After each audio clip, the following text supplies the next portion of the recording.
Cześć, witam na kanale Hard Reset. W tym odcinku pokażę Ci, jak włączyć opcję TalkBack w telefonie OnePlus Nord 5.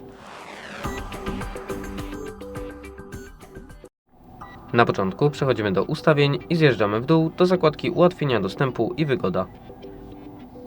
Następnie wybieramy opcję Ułatwienia dostępu, teraz widzenie, a następnie TalkBack.